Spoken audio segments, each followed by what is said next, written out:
BTTH disciple cashback system. अध्याय 1 पिलकिंग गुहे के रूप में पुनर्जन्म। डूक्यूई महाद्वीप, उत्तर पश्चिमी क्षेत्र, युनलैंड संप्रदाय। पिलकिंग गुहे, एक विचित्र और उत्तम कमरे में एक अधेड़ उम्र का आदमी हैरान दिख रहा था और खुद से बड़बड़ा रहा था। मैंने पुनर्जन्म लिया है, ये स्वर्ग के माध्यम से लड़ाई की दुनिया है और मैं पिलकिंग गुहे बन गया हूँ। हाँ, अधेड़ उम्र का आदमी ब्लू स्टार से एक पुनर्जन्म करता था। अभी कुछ ही समय पहले उसने इस शरीर की यादों को पूरी तरह से आत्मसात कर लिया था और अपनी वर्तमान पहचान के बारे में जान गया था। ये स्वर्ग के माध्यम से लड़ाई की दुनिया थी।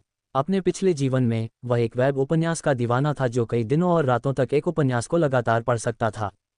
इस बार वह एक हरम उपन्यास पढ़ रहा था और वह लगातार 3 रातों तक जागता रहा जब तक कि उसकी मौके पर ही मौत नहीं हो गई। जब वह जागा तो उसने पाया कि वह स्वर्ग से युद्ध में पिलकिंग गुहे बन गया है। चूंकि मैं यहाँ हूँ इसलिए मैं इसका भरपूर लाभ उठाऊंगा। अब से मैं पिलकिंग गुहे हूँ। कमरे में सभी यादों को समेटने के बाद गुहे ने शांति से कहा। उसने कम से कम 3 बार उपन्यास बैटल थ्रू द हेवंस पढ़ा था और उसे अभी भी कथानक बहुत अच्छी तरह याद है। उसे पिलकिंग गुहे के भाग्य पर थोड़ा अफसोस भी हुआ। गुहे के जीवन को एक वाक्य में समेटने के लिए ये पहले भाग में शानदार और दूसरे भाग में निराशाजनक होगा। गुहे ने युवा होने पर जियामा साम्राज्य की कीमिया प्रतियोगिता में प्रथम स्थान जीता और युनलैंड संप्रदाय द्वारा युनलैंड संप्रदाय के मानद बुजुर्ग बनने के लिए भर्ती किया गया। युनलैंड संप्रदाय से बड़ी मात्रा में संसाधनों के समर्थन के साथ गुहे पानी में मछली की तरह था। उसकी कीमिया कौशल में छलांग और सीमा से सुधार हुआ। मात्र 10 वर्षों में वह 6 सितारा कीमियागर बन गया और डू राजा के दायरे में पहुंच गया। उसे पिलकिंग गुहे के नाम से जाना जाता था। वह जियामा साम्राज्य में नंबर 1 कीमियागर भी था। ये गुहे का सबसे शानदार और गौरवशाली क्षण था। लेकिन जब नायक जियाओयान प्रकट हुआ तो गुहे की रोशनी पूरी तरह से फीकी पड़ गई। स्वर्गीय लौ को जियाओयान ने छीन लिया। वह जिस महिला को पसंद करता था वह भी जियाओयान के प्यार में पड़ गई और जियाओयान ने उसकी शादी का दिन बर्बाद कर दिया। अंत में जियाओयान के सामने उसकी गर्वित कीमिया कौशल भी हार गई। ये कहना ही होगा कि जियाओयान के सामने गुहे पूरी तरह से हार गया। नहीं, बिल्कुल नहीं। चूंकि मैं पार हो चुका हूं इसलिए मुझे अपना भाग्य बदलना ही होगा। मूल पुस्तक में अपने भाग्य के बारे में सोचते हुए गुहे की आंखों में दृढ़ संकल्प दिखा। इस बार वह जियाओयान को अपने पैरों पर कभी नहीं आने देगा। डिंग, शिष्य प्रणाली सफलतापूर्वक जागृत हुई। मेजबान को नौसिखिया उपहार पैकेज पाने के लिए बधाई। क्या आप नौसिखिया उपहार पैकेज खोलना चाहते हैं? इस समय गुहे के दिमाग में अचानक एक कोमल महिला की आवाज़ गूंजी। सिस्टम। अपने दिमाग में आवाज़ सुनकर गुहे थोड़ा स्तब्ध रह गया, फिर जल्दी से प्रतिक्रिया व्यक्त की। क्या यह उसकी सुनहरी उंगली है? ये सही है। एक ट्रांसमिग्रेटर के रूप में उसके पास सुनहरी उंगली कैसे नहीं हो सकती? गुहे खुश था और जल्दी से पूछा, सिस्टम, क्या आप समझा सकते हैं कि आप क्या कर सकते हैं? जैसे ही गुहे की आवाज़ गिरी उसने महसूस किया कि उसके दिमाग में सूचनाओं की एक धारा बह रही है। एक पल बाद गुहे को सिस्टम का कार्य समझ में आ गया। शिष्य प्रणाली, जैसा कि नाम से पता चलता है, ये गुरु शिष्य संबंधों की एक प्रणाली है। इससे कोई फर्क नहीं पड़ता कि वह अपने शिष्यों को क्या सिखाता है, चाहे वह साधना तकनीक, युद्ध कौशल, गुप्त कला, साधना अंतर्दृष्टि आदि हो। यहाँ तक कि उसका डूक्यूई साधना स्तर भी। ये सभी शिष्य प्रणाली के रिटर्न तंत्र का उपयोग करके सीधे उसके शिष्यों को हस्तांतरित किए जा सकते हैं। और यह रिटर्न गुणक यादृच्छिक है। यह 1 बार या 2 बार हो सकता है। ये 10 गुना या 100 गुना भी हो सकता है, या फिर 1000 गुना या 10,000 गुना भी। हालांकि इस शिष्य प्रणाली की कुछ सीमाएं भी हैं। सबसे पहले, प्रत्येक शिष्य प्रति माह केवल 3 बार सिस्टम रिटर्न तंत्र को ट्रिगर कर सकता है। दूसरा, सिस्टम द्वारा लौटाए गए आइटम सिस्टम रिटर्न मैकेनिज्म को फिर से ट्रिगर नहीं कर सकते। तीसरा, होस्ट के शिष्यों को रिटर्न मैकेनिज्म को ट्रिगर करने के लिए सिस्टम की 8 पॉइंट रेटिंग तक पहुंचना चाहिए। ये 3 सीमाएं स्पष्ट रूप से उसे सीमित करने और बग का फायदा उठाने से रोकने के लिए हैं। क्या मैं उस तरह का व्यक्ति हूँ? गुहे ने कुछ अवाक होकर सोचा। लेकिन इन 3 सीमाओं के साथ भी शिष्य प्रणाली का कार्य अभी भी बेहद भयानक है। गुहे का मानना था कि इस शिष्य प्रणाली के साथ वह निश्चित रूप से अपना भाग्य बदलने में सक्षम होगा। फिर गुहे को अचानक याद आया कि उसके पास अभी भी एक नौसिखिया उपहार पैकेज है जिसे उसने नहीं खोला था और तुरंत बिना किसी हिचकिचाहट के कहा, सिस्टम, नौसिखिया उपहार पैकेज खोलो। डिंग, नौसिखिया उपहार पैकेज को सफलतापूर्वक खोलने के लिए मेजबान को बधाई। डिंग, दिव्य कौशल दीक्षा प्राप्त करने के लिए मेजबान को बधाई। डिंग, अमर आभा प्राप्त करने के लिए मेजबान को बधाई। डिंग, होस्ट को 7 एपर्चर एक्सक्लूसिव पिल हॉट प्राप्त करने के लिए बधाई। डिंग, होस्ट को दिव्य कौशल 0 प्रक्षेपण प्राप्त करने के लिए बधाई। डिंग, होस्ट को 9 star docent experience card प्राप्त करने के लिए बधाई। सिस्टम के संकेतों की श्रृंखला सुनकर गुहे अपनी लार को निगलने से खुद को रोक नहीं सका। उसने उम्मीद नहीं की थी कि यह नौसिखिया उपहार पैकेज इतना उदार होगा। इसने उसे बहुत सारी अच्छी चीजें दीं। उपरोक्त आइटम सिस्टम स्पेस में भेजे गए हैं, कृपया उन्हें ध्यान से जांचें, कोमल महिला आवाज ने कहा और फिर चुप हो गई। सिस्टम स्पेस में खजाने को देखते हुए गुहे ने एक गहरी सांस ली और शांत हो गया। सिस्टम दिव्य कौशल दीक्षा निकालें। अगले ही पल गुहे ने सीधे सिस्टम से कहा। जैसे ही गुहे की आवाज गिरी, आध्यात्मिक प्रकाश की एक किरण अचानक उसके दिमाग में घुस गई। एक पल में गुहे को अपने दिमाग में रहस्यमय जानकारी का एक टुकड़ा मिला जो दीक्षा दिव्य कौशल की साधना विधि और अंतर्दृष्टि थी। एक क्षण बाद गुहे ने धीरे से अपनी आंखें खोलीं और उसकी आंखों में उत्साह की झलक दिखाई दी। ये दीक्षा दिव्य कौशल बहुत शक्तिशाली था। जब तक वह किसी भी चीज में पारंगत था, चाहे वह साधना तकनीक हो, युद्ध कौशल हो, गुप्त कलाएं, साधना, अंतर्दृष्टि आदि, यहाँ तक कि उसका डूक्यूई साधना स्तर भी, ये सब दीक्षा दिव्य कौशल का उपयोग करके सीधे उसके शिष्यों को हस्तांतरित किया जा सकता है। गुहे की आंखें उत्साह से भरी थीं। ये दीक्षा दिव्य कौशल बस उसके लिए ही बनाया गया था। दीक्षा दिव्य कौशल और शिष्य प्रणाली, ये निश्चित रूप से एक आदर्श संयोजन था। गुहे मुस्कुराया और फिर सिस्टम स्पेस को फिर से देखा। सिस्टम, अमर आभा निकालो। जैसे ही उसने कहा, गुहे ने अपने पूरे शरीर को एक रहस्यमय और अतुलनीय शक्ति से घिरा हुआ महसूस किया। ये गर्म और आरामदायक महसूस हुआ। उसी समय गुहे ने यह भी महसूस किया कि उसका शरीर सूक्ष्म परिवर्तनों से गुजर रहा था। उसकी त्वचा पर चमक की एक परत दिखाई दी, जिससे वह जैद की तरह सफ़ेद और निर्दोष हो गई।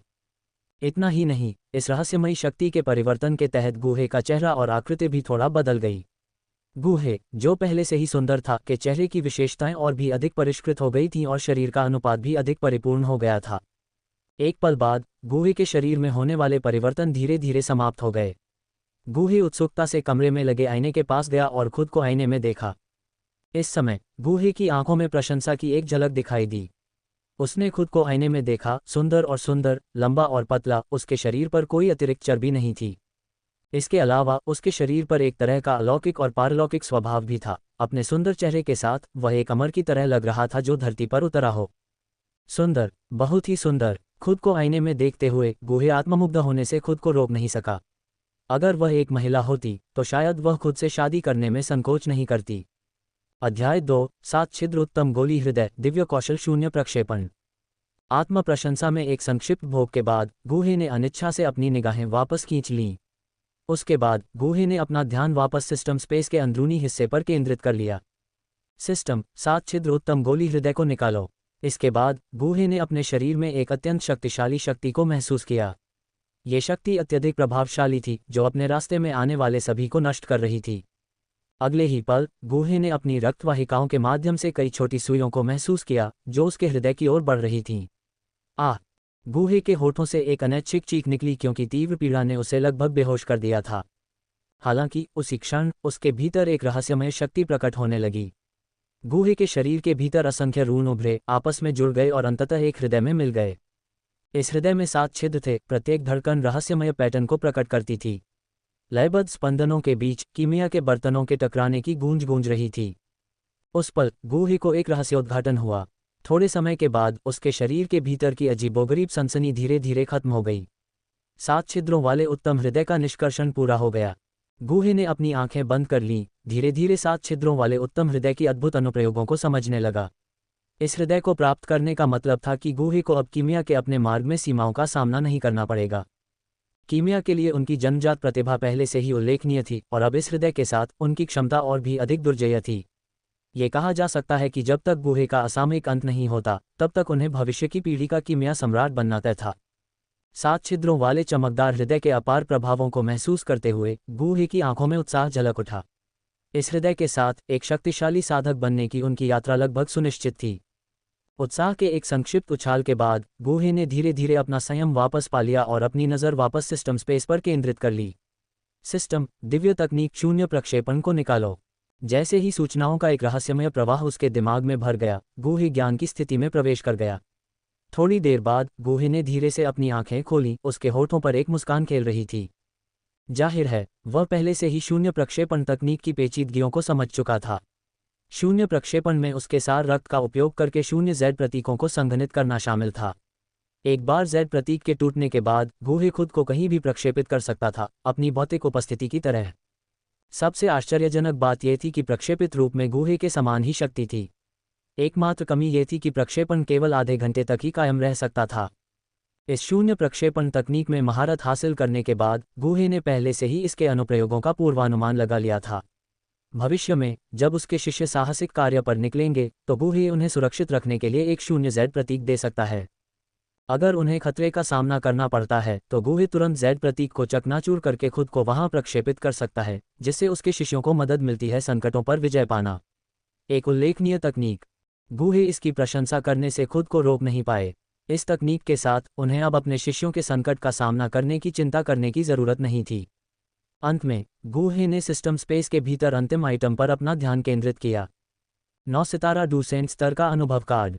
जैसा कि नाम से ही स्पष्ट है, इस कार्ड का उपयोग करने पर गूहे तुरंत एक डूसेंट की शक्ति प्राप्त कर सकते थे। इसके अलावा यह एक 9 सितारा डूसेंट की शक्ति थी। स्वाभाविक रूप से ये डूसेंट अनुभव कार्ड उपभोग योग्य था, एक बार उपयोग करने के बाद ये गायब हो जाएगा। इसके अलावा डूसेंट अनुभव कार्ड का उपयोग करने के बाद 9 सितारा डूसेंट साधना केवल आधे घंटे तक ही जारी रह सकती थी। इसलिए इस कार्ड के लिए गूहे को अत्यधिक सावधानी बरतनी चाहिए। एक ऐसे युग में जहां डूडी स्तर के विशेषज्ञ शायद ही कभी दिखाई देते थे, एक 9 सितारा डूसेंट एक शिखर शक्ति का प्रतिनिधित्व करता था।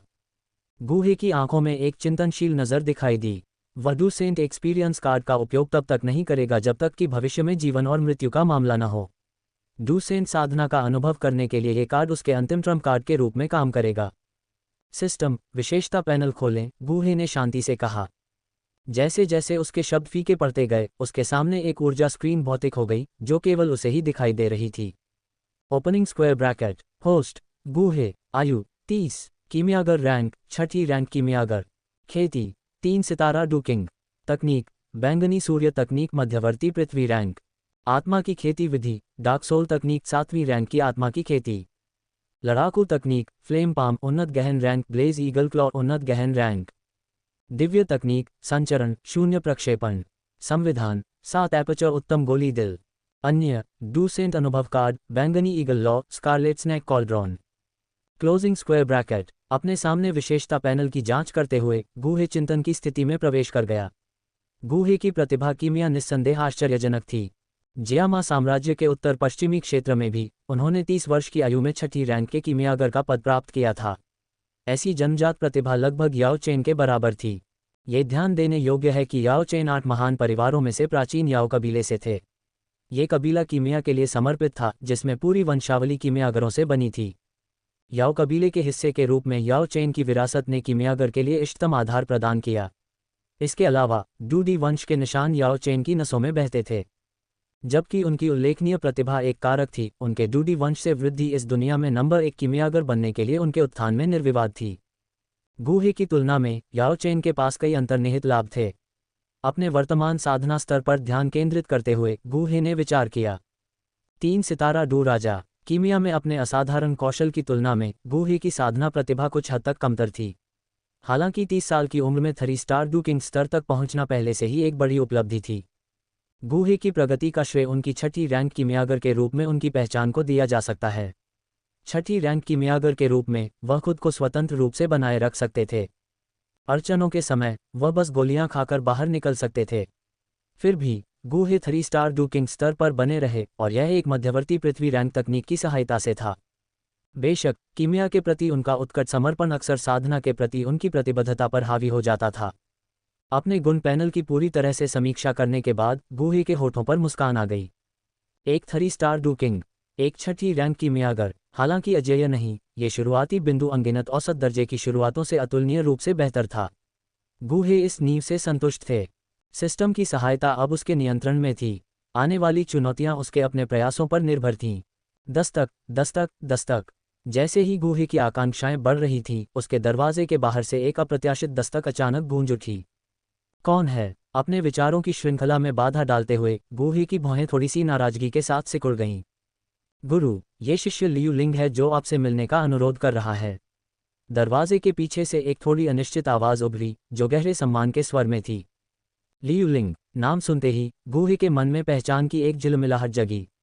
दरअसल मूल रचना में गुहे के पास लियूलिंग नाम का एक शिष्य था। हालांकि गामा साम्राज्य में कीमिया प्रतियोगिता के दौरान लियूलिंग का प्रदर्शन नायक जियाओ यान से कम था, फिर भी उसे एक कीमियागर के रूप में सम्मानित किया गया। प्रवेश करें। गुहे की आवाज़ में अलगाव का स्पर्श था। संयोगवश वह दिव्य संचरण तकनीक की प्रभावशीलता का परीक्षण करने के लिए उत्सुक थे। आज वह लियूलिंग को एक परीक्षण विषय के रूप में नियुक्त करेगा। हालांकि गुहे के दिल में कुछ चिंताएं थीं। सिस्टम को रिफंड तंत्र को चालू करने के लिए 8 अंकों का मूल्यांकन स्कोर प्राप्त करने के लिए एक शिष्य की आवश्यकता थी। उसे आश्चर्य हुआ कि क्या लियूलिंग की प्रतिभा सिस्टम की आवश्यकताओं को पूरा कर सकती है। जैसे ही गुहे के शब्द निकले, दरवाजा धीरे से खुला और एक युवक अंदर आया। युवक ने एक कीमियागर की पोशाक पहनी हुई थी, काफी युवा और लंबे कद का दिख रहा था। वह अपने शुरुआती 20वें दशक में लग रहा था। उसके सुंदर चेहरे पर तीखी रेखाएं थीं। यह युवक कोई और नहीं बल्कि गुहे का निजी शिष्य लियूलिंग था। शिष्य गुरु को सम्मान देता है, लियूलिंग ने कमरे में प्रवेश करते समय सम्मानपूर्वक झुककर कहा। उसका रवैया अत्यधिक सम्मानजनक था। लिंगर, अत्यधिक शिष्टाचार की कोई आवश्यकता नहीं है। गुहे के चेहरे पर एक कोमल मुस्कान दिखाई दी। ये सुनकर लियूलिंग ने धीरे से अपना सिर उठाया। फिर भी जैसे ही उसने गुहे के चेहरे को देखा, उसकी अभिव्यक्ति सदमे में जम गई। मास्टर, आप। एक पारलौकिक अमर की हवा के नीचे गुहे अब हर हरकत के साथ एक अलौकिक और सुरुचिपूर्ण आचरण दिखा रहा था। नतीजतन लियूलिंग, जो गुहे के आसपास रहने का आदी था, ने भी स्पष्ट रूप से अंतर को पहचान लिया। उसने गुहे को देखा, स्पष्ट रूप से हैरान। मास्टर इतने अति सुंदर कैसे लग सकते हैं? अपने सामने की आकृति को देखकर लियूलिंग, जो अक्सर अपने अच्छे दिखने पर गर्व करता था, खुद को थोड़ा शर्मिंदा महसूस करने से नहीं रोक सका। लियूलिंग के हैरान भाव को देखकर गुहे स्वाभाविक रूप से कारण समझ गया। हालांकि उसने कोई स्पष्टीकरण नहीं दिया और ऐसा व्यवहार किया जैसे उसने ध्यान ही नहीं दिया हो। पारलौकिक अमर आभा ने मुख्य रूप से उसके स्वभाव को बदल दिया था। उसकी उपस्थिति में केवल मामूली समायोजन हुए थे और महत्वपूर्ण रूप से कोई बदलाव नहीं आया था। इसलिए गुहे को लियूलिंग द्वारा उसकी असली पहचान पर संदेह किए जाने के बारे में चिंता करने की आवश्यकता नहीं थी। लिंगर, क्या तुम्हें मुझसे कुछ चाहिए? कुछ देर सोचने के बाद गुहे मुस्कुराया और विषय बदल दिया। ये सुनकर लियूलिंग को तुरंत होश आ गया। उसने गुहे की ओर देखा और सम्मानपूर्वक कहा, मास्टर को रिपोर्ट करते हुए, मैंने सफलतापूर्वक द्वितीय श्रेणी के कीमियागर क्षेत्र में प्रवेश कर लिया है। इस बिंदु पर लियूलिंग के होठों पर एक हल्की मुस्कान उभरी। उसकी आंखों में आत्मसंतुष्टि की झलक दिखाई दी। केवल 15 वर्ष की आयु में वह द्वितीय श्रेणी के कीमियागर के क्षेत्र में पहुंच गया था। यह उपलब्धि पूरे जियामा साम्राज्य में लगभग बेजोड़ थी, जो उसके गुरु गुहे के बाद दूसरे स्थान पर थी। बिल्कुल भी बुरा नहीं है, गुहे ने एक शब्द के साथ प्रशंसा की। सिस्टम, लियूलिंग की विशेषताओं की जांच करें। गुहे ने गुप्त रूप से सिस्टम से संवाद किया। वह देखना चाहता था कि लियूलिंग के गुण सिस्टम की 8 बिंदु मूल्यांकन की आवश्यकता को पूरा करते हैं या नहीं। जैसे ही गुहे के शब्द समाप्त हुए, उसके सामने एक प्रकाश स्क्रीन दिखाई दी, जो केवल उसे ही दिखाई दे रही थी। अध्याय 3, ज्ञान संचारित करना। Opening square bracket. नाम लियूलिंग। समझ 7.5। रूटबोन 7.5। भाग्य 8+1 मेजबान का शिष्य बन गया। भाग्य +1। कीमिया क्षेत्र द्वितीय श्रेणी के कीमियागर। खेती का स्तर द्वितीय स्टार फाइटर। तकनीक भयंकर सूर्य सूत्र रहस्यवादी उच्च स्तर। लड़ाकू कौशल ज्वालायांग फिंगर रहस्यवादी मध्यवर्ती स्तर। Closing square bracket. लियूलिंग के गुणों की जांच करने पर गुहे की अभिव्यक्ति अजीब हो गई। लियूलिंग की समझ और रूटबोन केवल 7.5 पर थी और उसका भाग्य मुश्किल से मानक को पूरा करता था। फिर भी गुहे ने लियूलिंग के शिष्य बनने के बाद बोनस अंक की उम्मीद नहीं की थी। हालांकि उसने समझ लिया, वह एक सिस्टम वाला ट्रांसमिग्रेटर था। इससे भी महत्वपूर्ण बात यह है कि उसके पास अप्रेंटिस सिस्टम था। खुद को गुरु मानकर लियूलिंग निस्संदेह एक दुर्जेय व्यक्ति बन जाएगा। कितनी किस्मत की बात है, एक अंक जोड़ना उचित था। इस अतिरिक्त अंक के साथ लियूलिंग का स्कोर ठीक 8 पर पहुंच गया, जिससे सिस्टम का इनाम तंत्र सक्रिय हो गया। गुरु, क्या बात है? कमरे में गुहे की खामोश निगाहों को देखकर लियूलिंग हैरान हो गया। गुहे के चेहरे पर शर्मिंदगी की झलक दिखाई दी, जो तुरंत शांति में बदल गई। उसने सोचा, मैं बस सोच रहा था कि आपको कैसे पुरस्कृत किया जाए। इनाम। ये सुनकर लियूलिंग के चेहरे पर उलझन की लकीरें उभर आईं। गुरु, कौन सा इनाम? चूंकि आप दूसरे दर्जे के कीमियागर बन गए हैं, इसलिए मुझे स्वाभाविक रूप से आपको पुरस्कृत करना होगा, गुहे ने मुस्कुराते हुए कहा।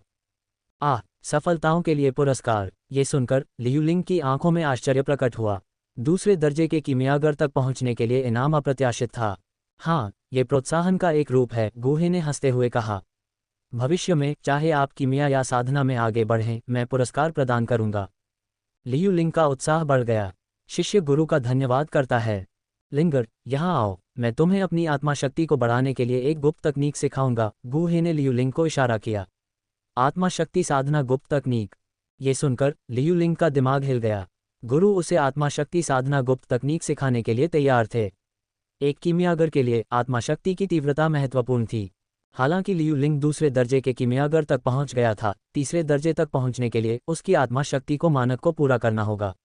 साधना की प्रगति के साथ आत्मा शक्ति की तीव्रता बढ़ गई, लेकिन आत्मा शक्ति गुप्त तकनीकों का अभ्यास करने की विधि भी थी। एक कीमियागर के रूप में लियू लिंग ने ऊर्जा की खेती पर कम ध्यान केंद्रित किया।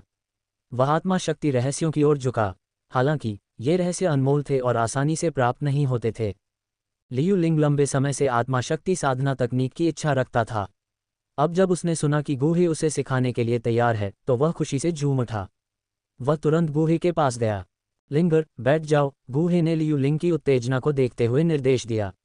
रहस्यवादी आत्मा तकनीक 7वीं रैंक की आत्मा शक्ति साधना पद्धति एक खजाना था जिसे गुहे ने अपनी युवावस्था में एक प्राचीन खंडहर से प्राप्त किया था। शिष्यों को दिए गए किसी भी चीज के बदले में प्रतिफल प्राप्त करने के बावजूद गुहे ने वही चुना जो सबसे मूल्यवान था। लियू लिंग हालांकि हैरान था, उसने गुहे पर पूरी तरह से भरोसा किया और उसका पालन किया। गुहे ने लियू लिंग के सिर पर अपनी हथेली रखी और गंभीरता से कहा, अपनी आंखें बंद करो, अपना मन केंद्रित करो। लियू लिंग ने भी ऐसा ही किया। गुहे ने ट्रांसमिशन तकनीक का इस्तेमाल किया और रहस्यवादी आत्मा तकनीक और इसकी अंतर्दृष्टि को लियू लिंग तक पहुंचाया। इस बीच गुहे के व्यवहार से हैरान लियू लिंग ने अपने दिमाग में सूचनाओं के एक रहस्यमय प्रवाह को महसूस किया।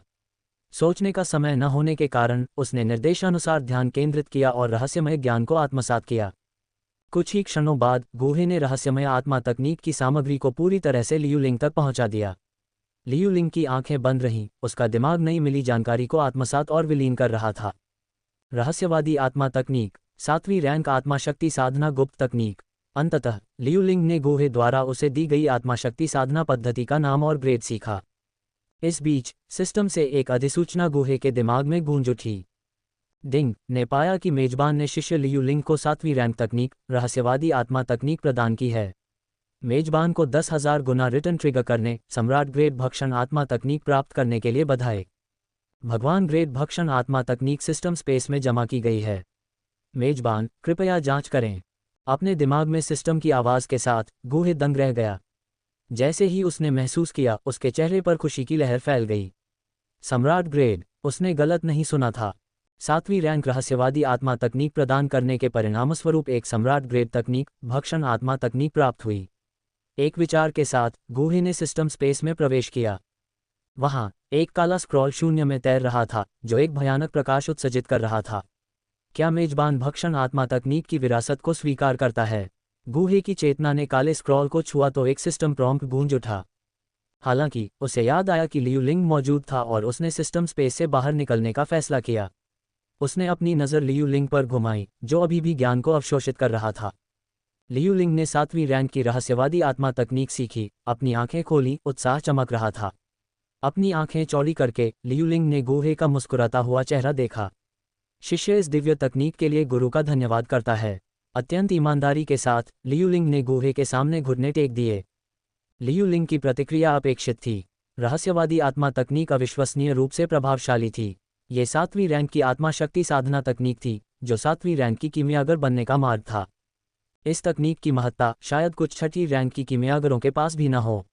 लियू लिंग, जो कि मात्र द्वितीय श्रेणी का रसायनज्ञ था, ने 7वीं श्रेणी की तकनीक हासिल कर ली थी। ये वास्तव में आश्चर्यजनक था। केवल एक तकनीक पर्याप्त नहीं है। मेरे प्रत्यक्ष शिष्य के रूप में आप अंततः इसे प्राप्त करेंगे, गुहे ने आश्वस्त किया। मैं इसे आपको थोड़ा पहले ही दे रहा हूँ। गुहे ने लियू लिंग की भावनाओं को पूरी तरह से समझा। सम्राट ग्रेड तकनीक बेहद रोमांचक थी। मास्टर की उदारता शब्दों से परे है। मैं बहुत आभारी हूँ, लियू लिंग ने अपना हार्दिक आभार व्यक्त किया। बस इतना ही, तुम्हारे लिए मेरा पुरस्कार अभी खत्म नहीं हुआ है, गुहे ने लियू लिंग के सिर को धीरे से थपथपाते हुए कहा। खत्म नहीं हुआ? क्या मास्टर से और कुछ आना बाकी था? लियू लिंग की अभिव्यक्ति थोड़ी स्तब्ध हो गई। क्या आज उनके मास्टर असाधारण रूप से उदार थे? अटकलें मत लगाओ, गुहे ने लियू लिंग के सिर को थपथपाते हुए सलाह दी। हाँ मास्टर, लियू लिंग ने अपनी आंखें बंद करते हुए कहा। गूहे ने अपनी दाहिनी हथेली को आगे बढ़ाया और उसे लियूलिंग की पीठ पर दबाया। अपने शरीर में शक्तिशाली ऊर्जा का प्रवेश महसूस करते हुए लियूलिंग अचंभित रह गया। उसका गुरु क्या कर रहा था? अपना ध्यान केंद्रित करो और इस ऊर्जा को अवशोषित करो, गूहे की आवाज़ अचानक सुनाई दी। बिना किसी सवाल के लियूलिंग ने आज्ञा का पालन किया, पूरे दिल से ऊर्जा को अवशोषित किया। कुछ ही क्षणों बाद लियूलिंग के शरीर में एक दबी हुई आवाज़ गूंजी। उसका आभामंडल बदल गया। उसने सफलता प्राप्त कर ली थी। उसकी साधना 2 सितारा डू साधक से 3 सितारा डू साधक में बदल गई। लेकिन ये खत्म नहीं हुआ था। उसके भीतर ऊर्जा का प्रवाह जारी रहा। एक और क्षण के बाद लियूलिंग की आभा एक बार फिर बदल गई। 4 सितारा डू साधक। लियूलिंग के सुंदर चेहरे पर पसीना आ गया और वह कुछ पीला दिखाई दिया। स्पष्ट रूप से शक्ति प्राप्त करने की प्रक्रिया आसान नहीं थी। धमाका! कुछ ही पलों में लियूलिंग 5 सितारा डू प्रैक्टिशनर बन गया। मास्टर, मैं अब और नहीं सह सकता। लियूलिंग की आवाज़ में पीड़ा थी।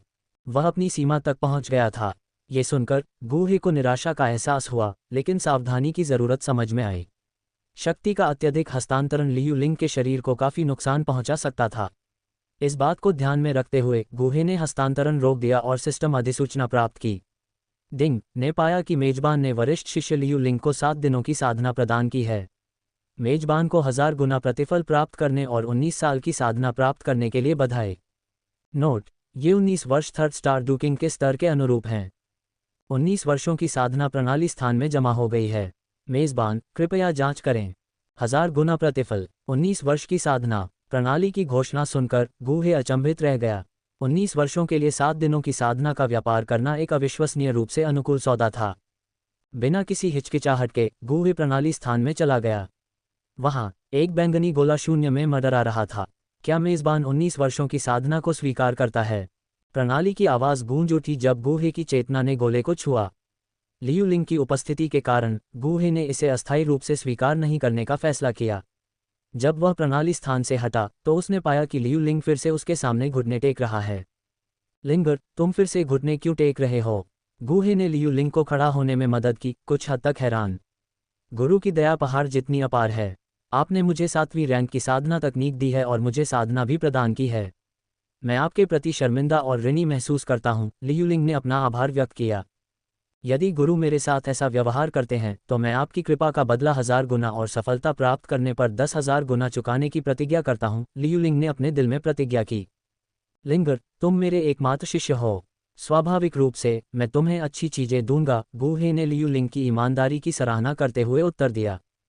जब तक तुम लगन से साधना करते हो, बाहर अपना नाम बनाते हो और मेरी प्रतिष्ठा को बनाए रखते हो, तब तक यह मुझे पुरस्कृत करेगा। गूहे ने गंभीरता से बोलते हुए लियूलिंग के कंधे को थपथपाया। शिष्य साधना में 2 गुना प्रयास करने और गुरु की उच्च अपेक्षाओं को कभी निराश नहीं करने की शपथ लेता है। ये वादा करते समय लियूलिंग की आंखें दृढ़ संकल्प से चमक उठीं। अच्छा, आप वास्तव में एक उल्लेखनीय शिष्य हैं।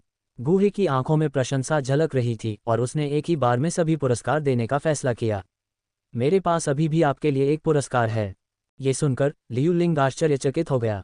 एक और पुरस्कार, एक और 7वीं रैंक तकनीक, एक और स्थानांतरण। इन्हें प्राप्त करते हुए लियूलिंग को लगा जैसे वह एक सपने में था।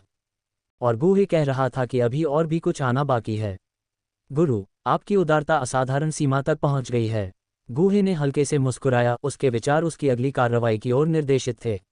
उसकी हथेली में बैंगनी लौ की एक किरण दिखाई दी। जैसे ही बैंगनी लौ भौतिक हुई, उसने एक चील का रूप ले लिया। एक चील की चीख निकाल रही थी। इसके चारों ओर पानी की लहरों जैसी अजीबोगरीब लहरें उठने लगीं, जिससे एक रहस्यमय आभा पैदा हुई। लिंगर, मेरी ओर से एक आखिरी पुरस्कार है। ये बैंगनी चील की लौ है। अध्याय 4, स्वर्गीय ज्वाला 9 अथाह ज्वालाएं। मास्टर, क्या यह आपकी बैंगनी ईगल ज्वाला नहीं है? जैसे ही गूहे ने बैंगनी ज्वालाओं का अनावरण किया, लियूलिंग की आंखें चौड़ी हो गईं। कई वर्षों तक गूहे का अनुसरण करने के बाद उसने स्वाभाविक रूप से इन बैंगनी ज्वालाओं को गूहे द्वारा कीमिया के लिए इस्तेमाल की जाने वाली ज्वाला के रूप में पहचाना। बैंगनी ईगल ज्वाला एक असाधारण जानवर जैसी आग थी, जिसे गूहे ने बड़ी मुश्किल से हासिल किया था। क्या ऐसा हो सकता है कि मास्टर मुझे इस बैंगनी ईगल ज्वाला से पुरस्कृत करना चाहते हैं? गूहे ने अभी जो कहा था उसके बारे में सोचते हुए लियूलिंग अब खुद को रोक नहीं सका। धक, मास्टर, ऐसा नहीं हो सकता। बिल्कुल नहीं। आपने अपने शिष्य को पहले ही 7वीं कक्षा की तकनीकें और साधना सिखा दी है। बस इतना ही काफ़ी है। ये बैंगनी ईगल ज्वाला वह आग है जिसका उपयोग आप कीमिया के लिए करते हैं, मास्टर। आपका शिष्य इसे स्वीकार नहीं कर सकता। इस बार लियूलिंग ने अपने सामान्य स्वभाव के विपरीत घुटने टेक दिए और स्वीकार करने से इनकार कर दिया। बैंगनी ईगल लॉ ने कीमियागरों पर उल्लेखनीय प्रभाव डाला। अगर वह इसे स्वीकार कर लेता तो मास्टर भविष्य में कीमिया के लिए क्या करता? ये सोचकर लियूलिंग ने बैंगनी ईगल लॉ को अस्वीकार कर दिया। लिंगर, उठो। लियूलिंग को फिर से घुटने टेकते देख गूहे को सिरदर्द होने लगा।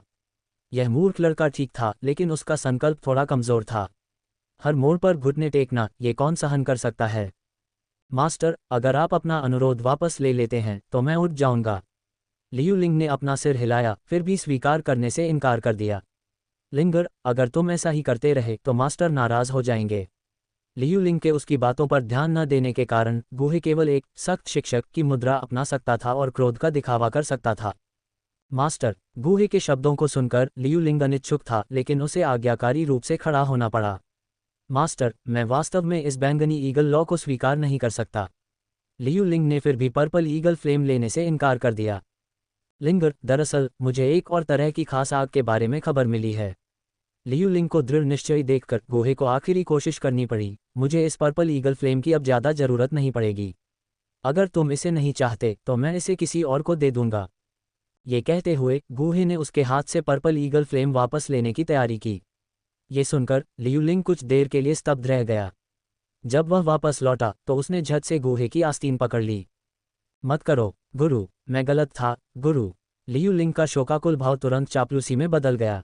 गुरु, चूंकि आप इसका इस्तेमाल नहीं करेंगे, इसलिए कृपया इसे अपने शिष्य को दे दें।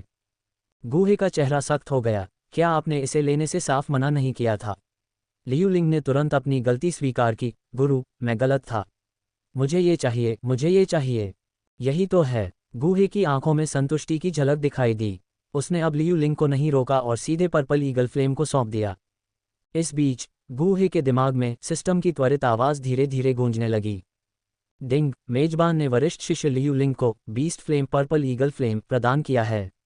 मेजबान को 10,000 गुना रिटर्न ट्रिगर करने, स्वर्गीय लॉ नौरसातल लपटें प्राप्त करने के लिए बधाई। नौरसातल लपटें सिस्टम स्पेस में पहुंचा दी गई हैं। कृपया जांच करें। 10 गुना रिटर्न। नौरसातल लपटें। गूहे का हाथ पर्पल ईगल फ्लेम को पकड़े हुए थोड़ा कांपने से नहीं बच सका। धन्यवाद मास्टर। लियूलिंग ने सावधानी से पर्पल ईगल फ्लेम को प्राप्त किया और कृतज्ञता में गूहे को प्रणाम किया। चलो जल्दी से इसे परिष्कृत करो। सिस्टम की त्वरित आवाज़ को अपने दिमाग में महसूस करते हुए गूहे इसे जांचने के लिए उत्सुक था। उसने तुरंत लियूलिंग से जाने का आग्रह किया। हाँ, मैं विदा लेता हूँ।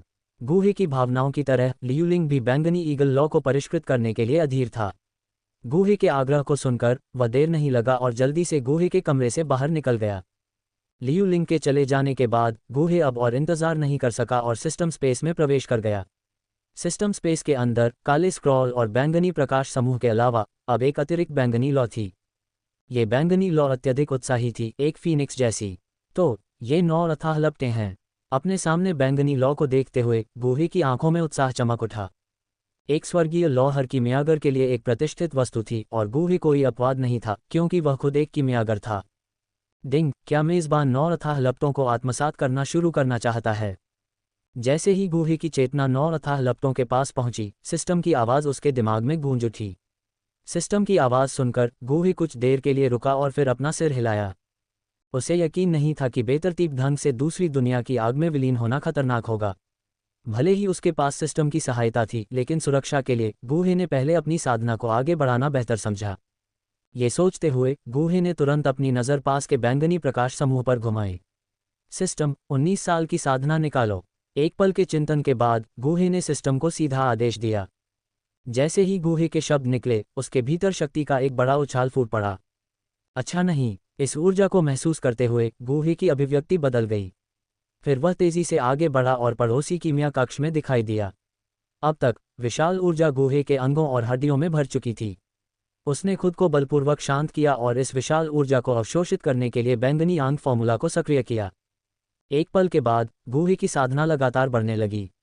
चौथा सितारा डूकिंग, 5वां सितारा डूकिंग, 6ठा सितारा डूकिंग। कीमिया कक्ष में गूहे की आभा लगातार बढ़ रही थी, बेहद भयानक। सौभाग्य से गूहे समय रहते इस कीमिया कक्ष में चले गए थे। विस्फोट को रोकने के लिए इस कमरे की दीवारों को कीमती सामग्रियों से बनाया गया था, जिससे गुहे की लगातार सफलताओं के कारण होने वाली हलचल को बाहरी लोगों द्वारा पता लगाना मुश्किल हो गया। 7वां सितारा डूकिंग, 8वां सितारा डूकिंग, 9वां सितारा डूकिंग। जैसे जैसे वह लगातार अपने भीतर ऊर्जा को अवशोषित करता गया, गुहे की साधना बढ़ती गई। अंत में गुहे की साधना 9वें सितारे डूकिंग में अपने चरम पर पहुंच गई। बस एक कदम दूर और वह डू सम्राट के दायरे में प्रवेश कर जाएगा।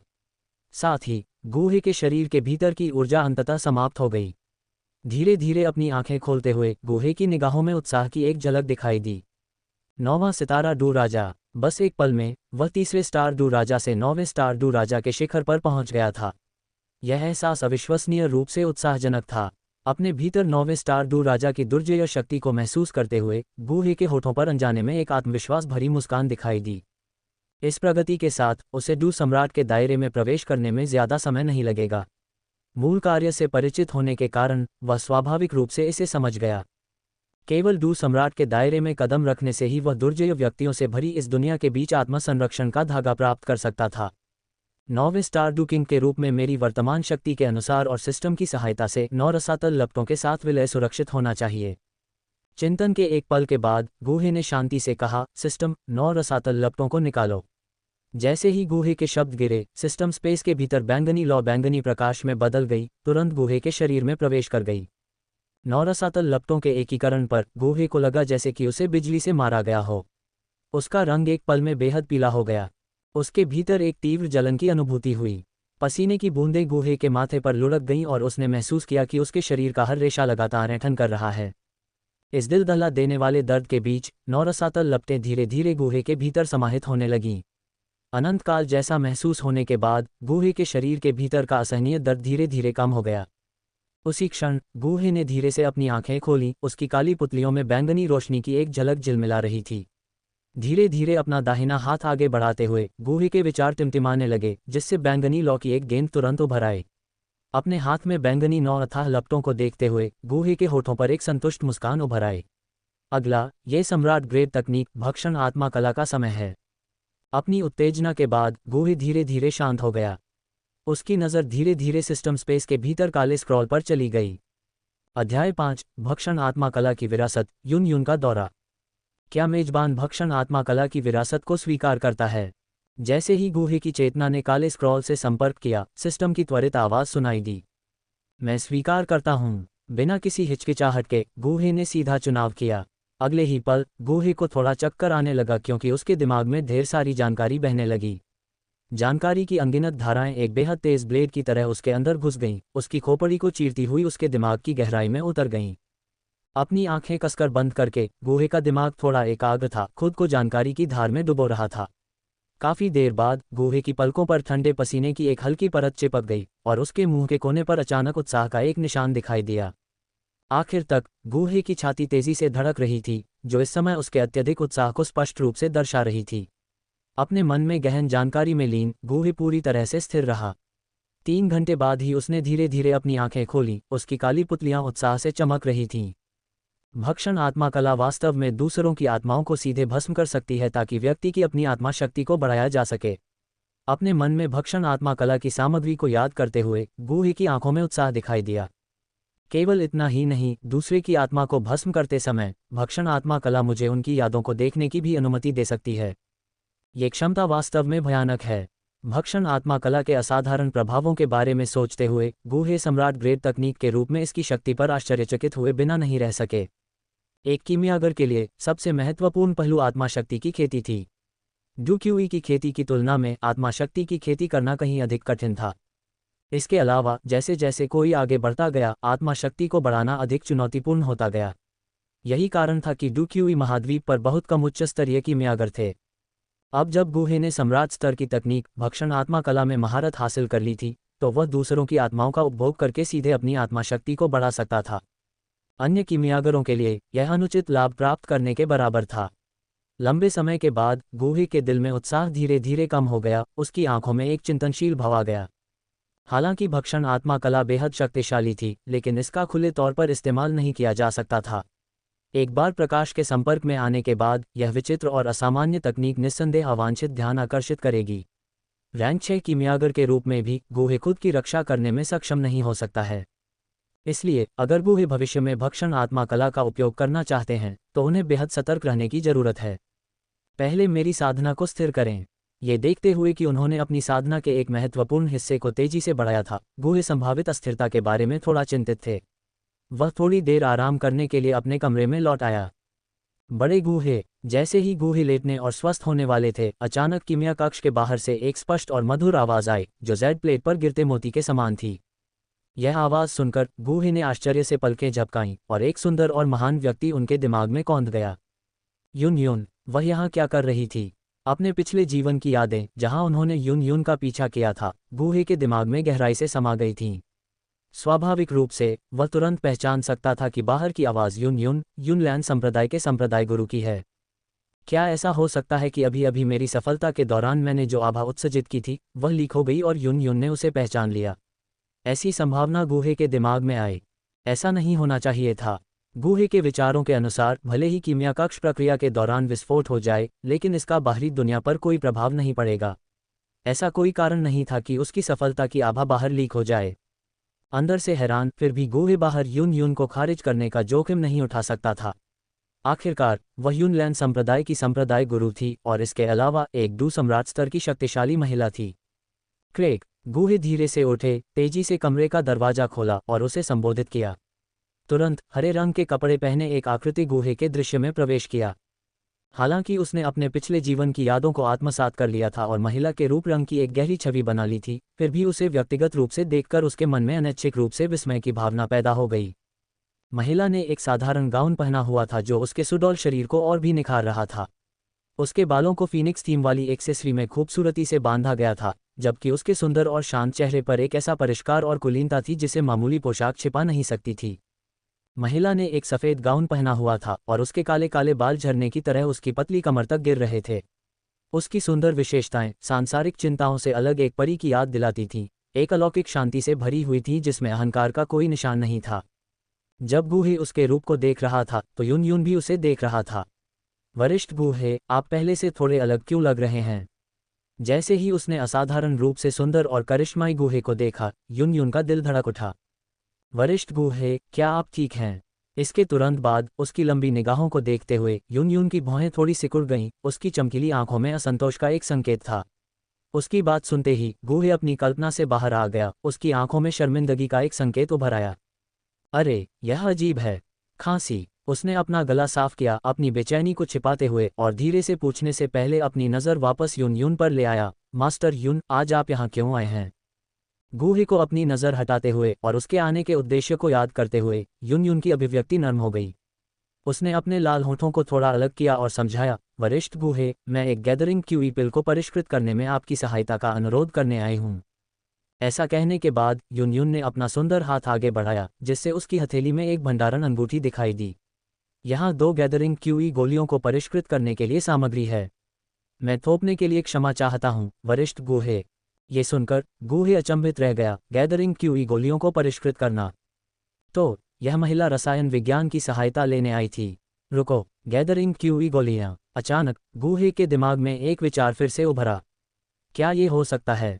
अपनी धारणा को मान्य करने के लिए गुहे ने हल्के से मुस्कुराया, उसकी आवाज़ जिज्ञासा से भरी हुई थी। मास्टर, गैदरिंग क्यूई गोली का कार्य एक 9वें चरण के डू क्यूई अभ्यासी को अपने डू क्यूई बवंडर को दोषरहित रूप से संघनित करने की अनुमति देना है। 100% सफलता दर प्राप्त करना। क्या मैं सही हूँ? मुझे याद है कि यानरान पहले ही डू प्रैक्टिशनर स्तर तक पहुँच चुकी है, तो क्यों? गुहे चुप हो गया, उसकी नज़र थोड़ी उलझन में थी क्योंकि वह यून यून को देख रहा था। ये सुनकर यून यून के दिल में झुंझलाहट की एक झलक दिखाई दी। उसने पाया कि गुहे उन मामलों में थोड़ा हस्तक्षेप करता है जो उससे संबंधित नहीं थे। फिर भी गुहे ने वर्षों से क्लाउड मिस्ट संप्रदाय में जो योगदान दिया है, उसे देखते हुए यून यून ने एक पल के लिए संकोच किया और समझाने का फैसला किया, जैसा कि आप जानते हैं, यानरान अभी भी सगाई कर रही है। उसका मंगेतर केवल 3रे चरण का डू क्यू प्रैक्टिशनर है और वह इस शादी को मंजूरी नहीं देती है। वह सगाई तोड़ने के लिए उतान शहर जाने का इरादा रखती है। जबकि सगाई तोड़ना अनुचित लग सकता है, मैं यानरान की साधना में मन की शांति सुनिश्चित करने के उसके निर्णय का समर्थन करता हूँ। इस गैदरिंग क्यूई पिल को उस युवक के लिए मुआवजे के रूप में समझो। यून यून के स्वर में खेद का भाव था।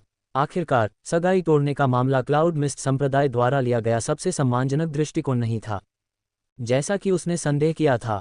युन युन की व्याख्या सुनने के बाद गूहे ने तुरंत सब कुछ समझ लिया। वह गैदरिंग क्यूई पिल जिसे वह परिष्कृत करने वाला था, वह जियो यान के लिए थी। जल्द ही नालन यानरान इस गैदरिंग क्यूई पिल को ले जाएगा और वुटेन शहर में जियो कबीले में सगाई को बलपूर्वक तोड़ देगा। इस प्रकार बैटल थ्रू द हेवेंस की कहानी नालन यानरान के सगाई से निर्णायक रूप से अलग होने के साथ शुरू होगी। नालन यानरान के दृढ़ संकल्प के कारण जियोयान को मजबूत होने की प्रेरणा मिलेगी और अंततः हुन तियानदी की योजना को विफल कर दिया।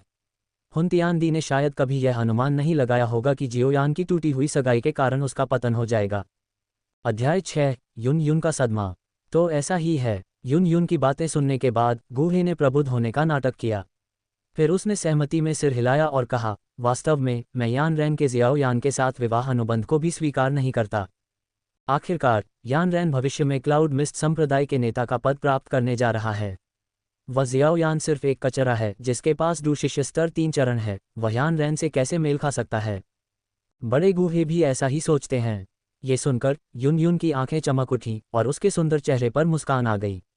मूल रूप से वह हमेशा सगाई तोड़ने के मामले को लेकर दोषी महसूस करती थी, लेकिन गूहे की बातें सुनने के बाद युन युन को अचानक लगा कि उसने कुछ भी गलत नहीं किया है, कि जियाओ यान उसके अनमोल शिष्य के लायक नहीं था। ये स्वाभाविक है। गूहे ने थोड़ा सिर हिलाया और धीरे से कहा, यान रान भी मेरी जूनियर मानी जाती है। मैंने उसे बड़ा होते देखा है। मैं नहीं चाहता कि वह एक कागजी अनुबंध के कारण अपना शानदार भविष्य बर्बाद करे। ऐसी स्थिति में सगाई तोड़ने के मामले में देरी नहीं होनी चाहिए। मैं एल्डर गूहे को इस क्यूई गैदरिंग गोली को परिष्कृत करने के लिए परेशान करूंगा। शायद यह इसलिए था क्योंकि गूहे के शब्द अभी अभी युन युन के दिल में आए थे। युन युन ने अपने चेहरे पर एक चमकदार मुस्कान के साथ गूहे को देखा।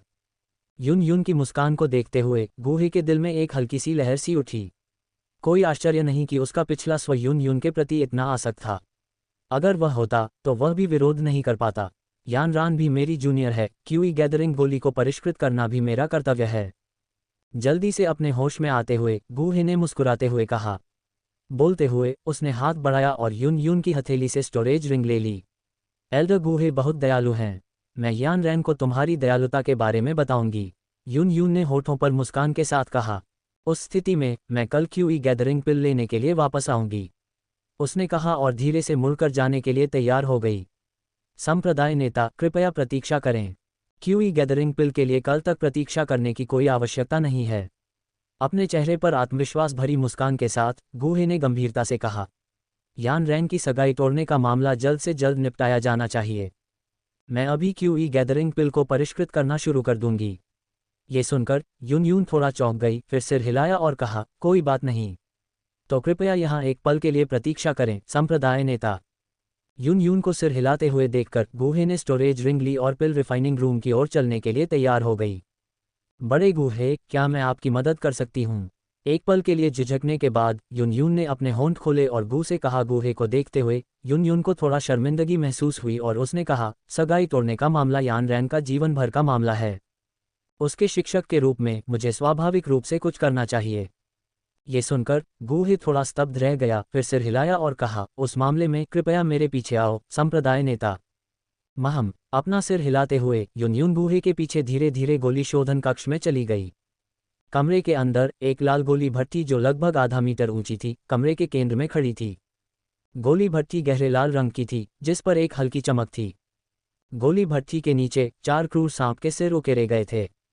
चौड़े खुले सांप के मुंह 4 परस्पर जुड़े हुए अग्निछेद बनाते थे।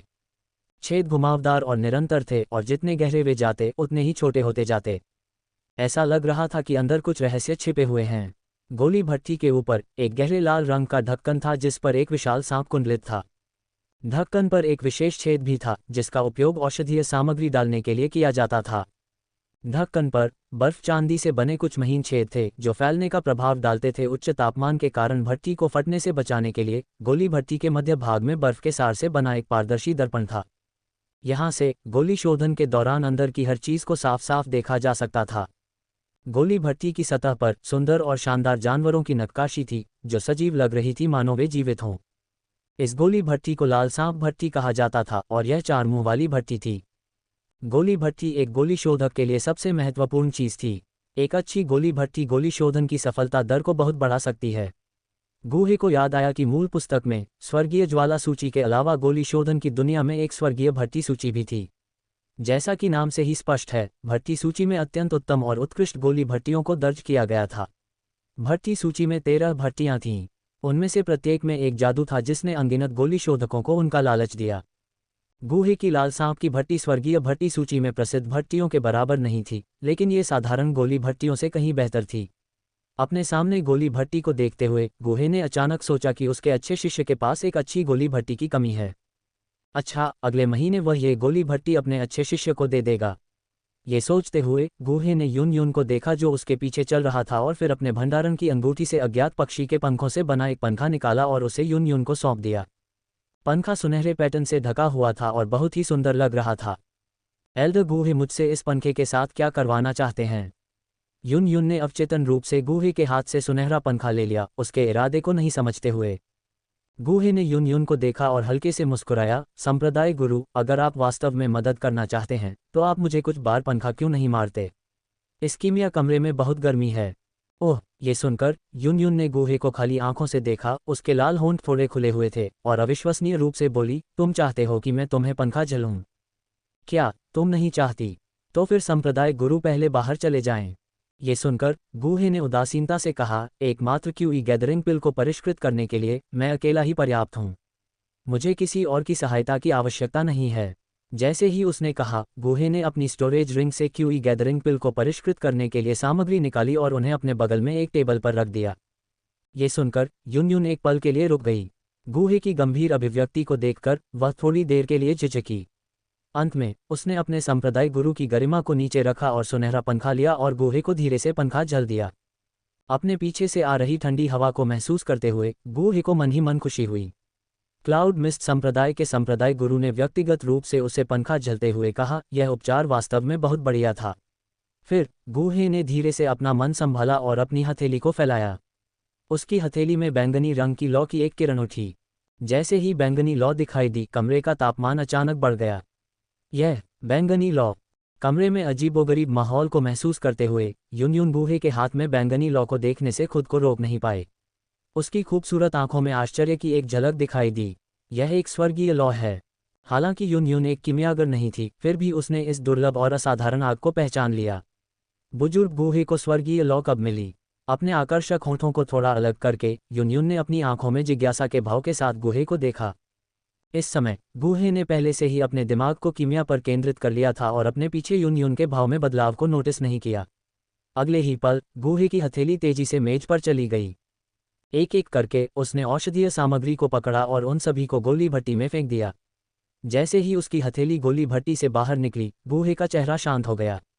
उसकी गोरी हथेली अचानक फूलों के बीच से उड़ती हुई तितली की तरह हिल गई, और जैसे ही उसकी उंगलियां फड़कीं, लाल सांप भट्टी के अंदर की चिलचिलाती बैंगनी लौ आज्ञाकारी ढंग से एक दर्जन से अधिक छोटी लपटों में विभाजित हो गई, जो उसमें डाली गई औषधीय सामग्री को घेरे हुए थीं।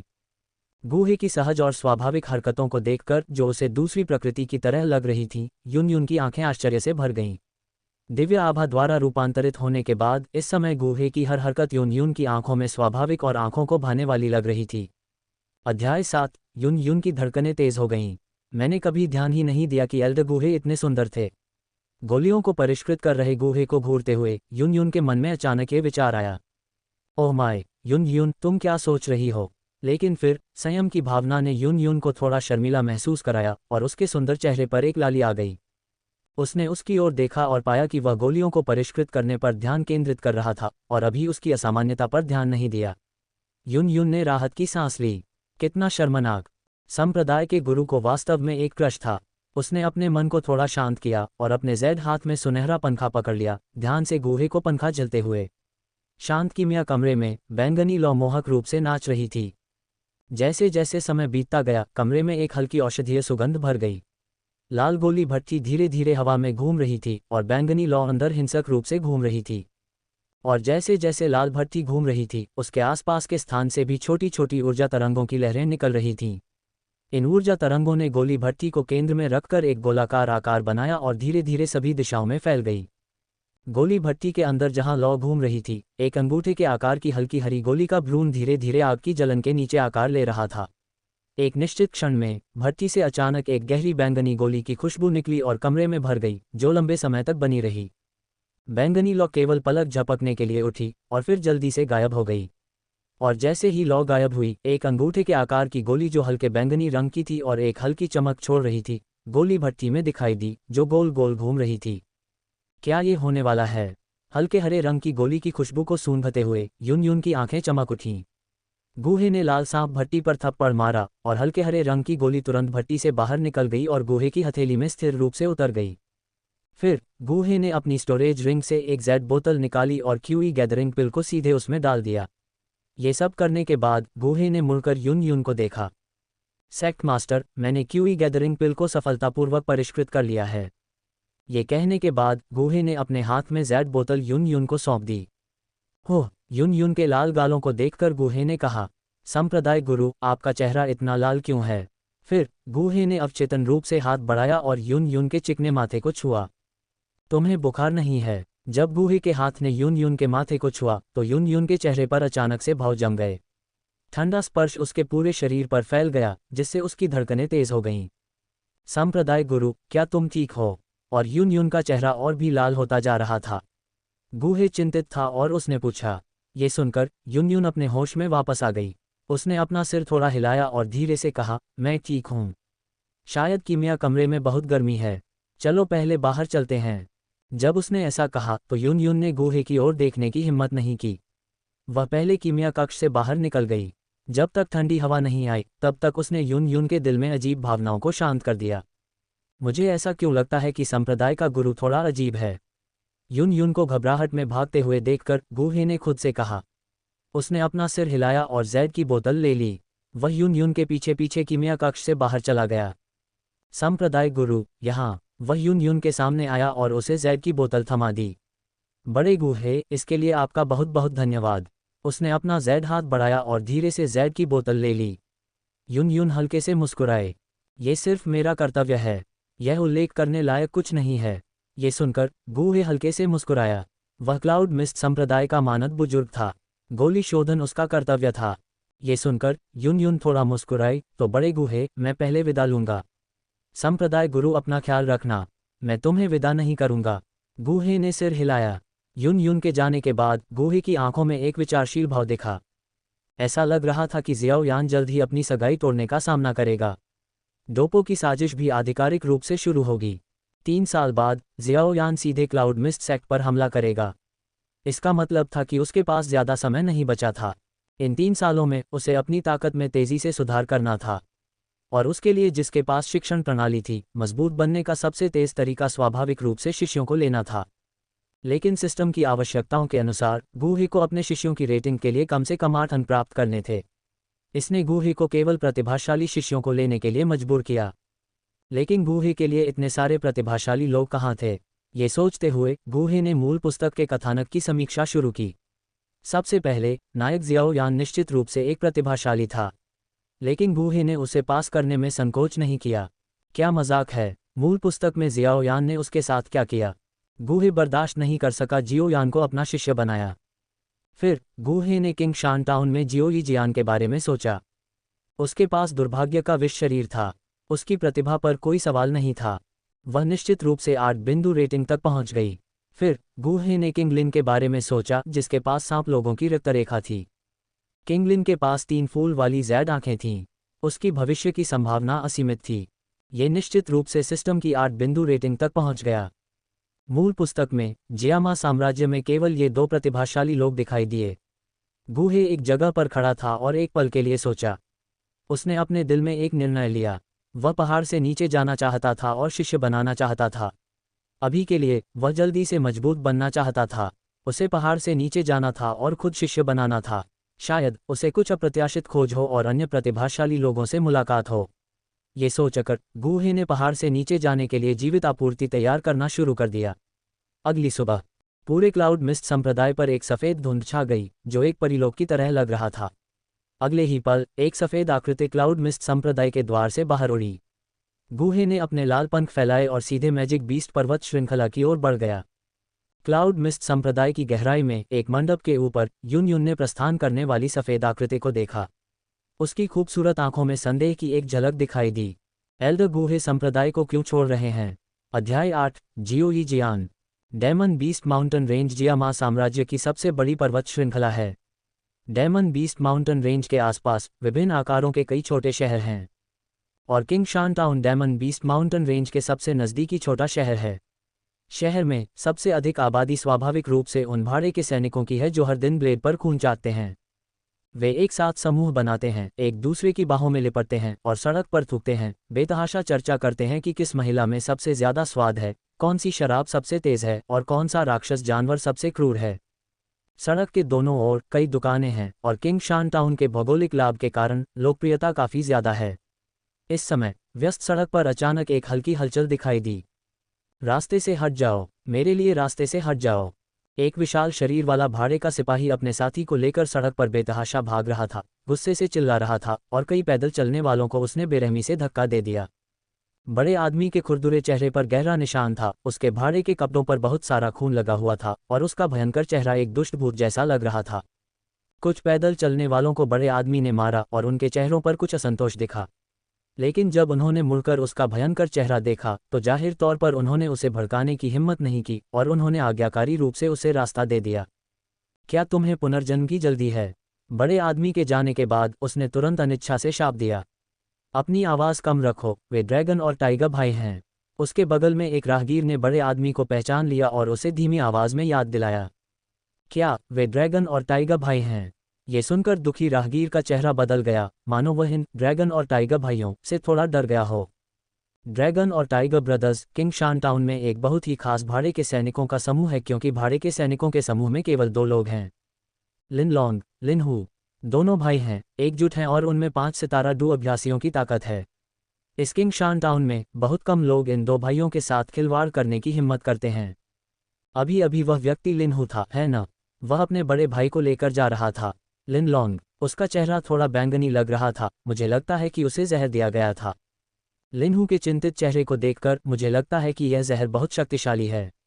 अंत में कुछ राहगीरों ने उसकी पहचान ली और एक दूसरे से फुसफुसाए। हालांकि उनके चेहरों पर कोई दया या सहानुभूति नहीं दिखी।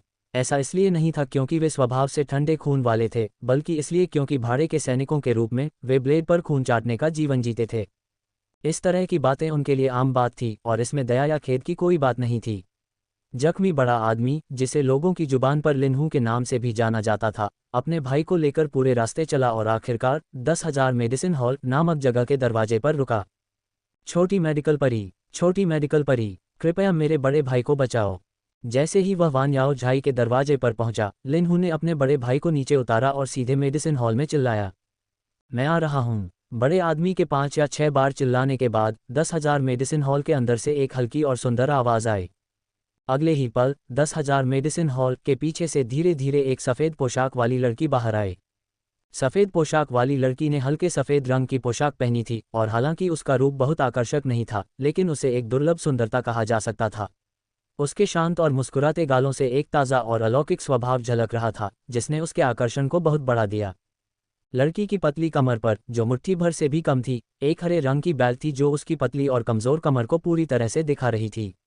सफ़ेद रंग की यह लड़की स्वाभाविक रूप से वह छोटी मेडिकल परी थी जिसे लिनहू ने बुलाया था।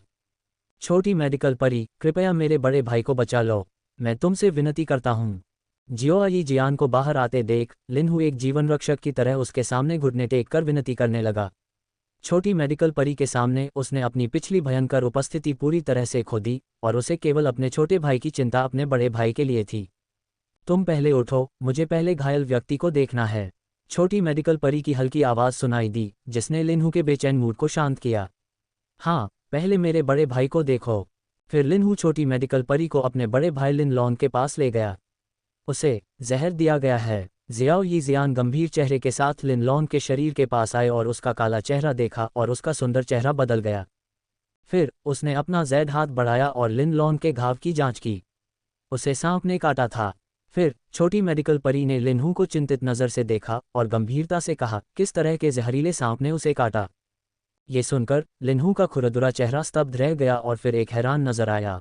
वह सांप बहुत तेज था, मैंने उसे स्पष्ट रूप से नहीं देखा, मुझे केवल इतना याद है कि उसका रंग काला और सफ़ेद था।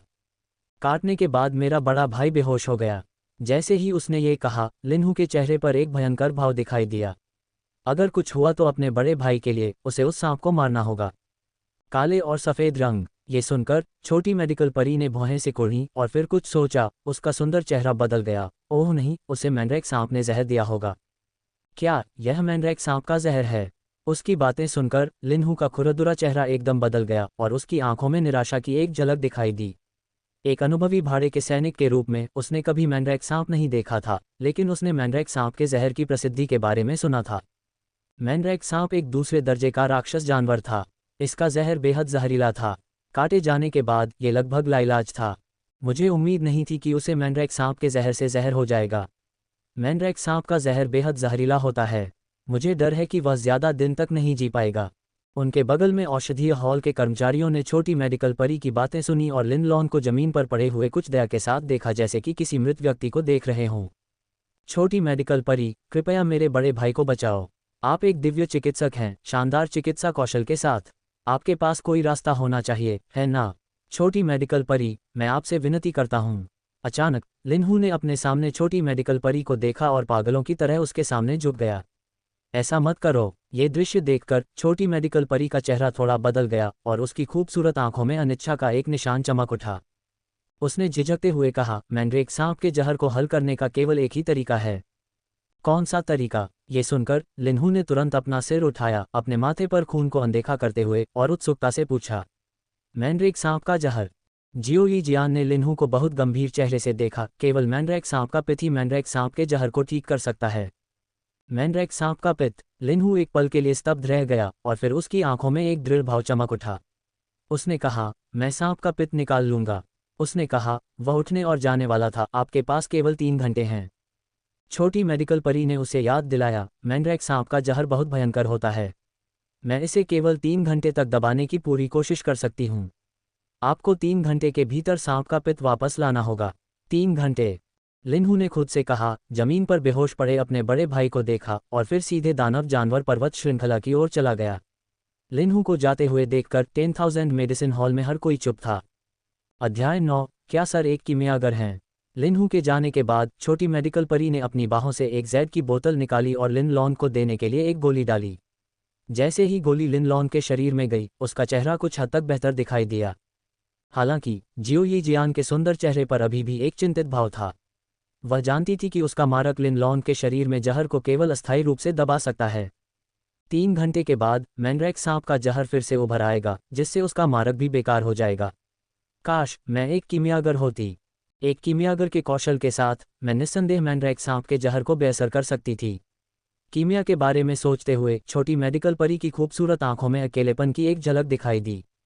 वह बचपन से ही कीमिया के रास्ते पर चल रही थी, लेकिन कभी सफल नहीं हो पाई थी। इसलिए वह कीमियागर बनने की चुनौतियों को समझती थी। उसने धीरे से आह भरी और धीरे से उठी। अब एकमात्र उम्मीद लिनहू पर निर्भर थी कि वह मैंड्रेक सांप का पिथ प्राप्त करे। हालांकि वह जानती थी कि यह उम्मीद कितनी कम थी। 5 सितारा डू प्रैक्टिशनर के रूप में लिनहू की ताकत को देखते हुए मैंड्रेक सांप जैसे दूसरे दर्जे के राक्षस जानवर का सांप पिथ प्राप्त करना लगभग असंभव लग रहा था। जैसे जैसे समय बीतता गया, 10,000 मेडिसिन हॉल में हर कोई जमीन पर लेटे हुए लिन लॉन को देखता रहा और माहौल धीरे धीरे गमगीन होता गया। सिर्फ आधा घंटा बचा है। छोटी मेडिकल परी ने आसमान की ओर देखा और खुद से बुदबुदाया। उसने एक बार फिर लिन लॉन के काले पड़ चुके चेहरे की जांच की और असहाय होकर अपना सिर हिलाया। एक मरहम लगाने वाले के रूप में मौत के कगार पर एक मरीज को देखना एक दिल दहला देने वाला अनुभव था। काश वह एक कीमियागर बन पाती। समय बीतता गया। 3 घंटे पूरे होने वाले थे। छोटी मेडिकल परी ने लिनहू की आकृति को देखने की उम्मीद में बाहर की ओर देखा। दुर्भाग्य से लिनहू अनुपस्थित रही। वह लिन लॉन के पास गई और जांच करने के लिए अपना जैद हाथ बढ़ाया। मैंड्रेक सांप का जहर अब उसके अंगों और हड्डियों में फैल चुका था। क्या वाकई कोई उम्मीद नहीं है? उसकी खूबसूरत आंखों में उदासी की एक लकीर उभरी। छोटी मेडिकल परी ने धीरे से आह भरी। हे, ऐसा लगता है कि मैं ठीक समय पर पहुंच गई हूं। उस समय 10,000 मेडिसिन हॉल के प्रवेश द्वार पर एक स्पष्ट आवाज़ गूंजी। आवाज़ सुनकर जियाओ यी जियान अपना ध्यान हटाने से खुद को रोक नहीं पाए। बिना किसी सूचना के हॉल के प्रवेश द्वार पर एक सफ़ेद कपड़े वाला आदमी प्रकट हो गया था। जब जियाओ यी जियान ने उस आदमी का चेहरा देखा तो उसका चेहरा कुछ हद तक स्तब्ध हो गया। सफ़ेद कपड़े वाले इस आदमी का स्वभाव किसी दूसरी दुनिया जैसा था। न केवल उसका सुंदर चेहरा किसी दिव्य प्राणी की याद दिलाता था, बल्कि उसकी गहरी तारे जैसी आंखें भी मनमोहक थीं। छोटी मेडिकल परी और गूहे ने एक दूसरे को देखा। यह जियाओ यी जियान है। वह वास्तव में वैसी ही है जैसा किताबों में वर्णित है। छोटी मेडिकल परी के मधुर चेहरे को देखकर गूहे ने मन ही मन आह भरी। क्या मैं तुम्हारा नाम पूछ सकता हूँ? कुछ देर रुकने के बाद जियाओ यी जियान ने अपना ध्यान फिर से केंद्रित किया और धीरे से पूछा। मेरा उपनाम गू है, गूहे ने स्पष्टता से कहा। यह अधेड़ उम्र का व्यक्ति कोई और नहीं बल्कि गूहे था, जो युनलैंड संप्रदाय से 3 दिन की यात्रा करके किंगशान टाउन पहुंचा था।